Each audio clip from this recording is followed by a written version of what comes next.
Hello everyone, in this video I'm going to show you how you can check your TikTok balance on your TikTok account. Alright, so open the TikTok app and go to your profile and select three lines in the top right corner. Select setting and privacy,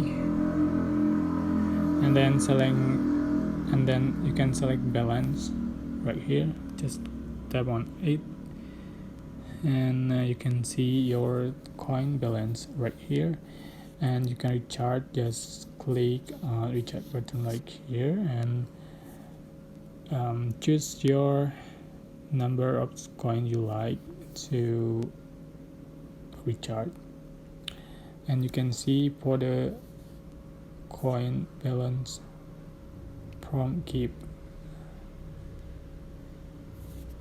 other user, and you can withdraw the balance.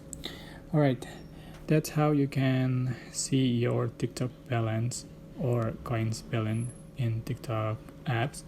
I hope this tutorial was helpful for you guys. Don't forget to like, comment, share, and also subscribe. Thank you so much for watching.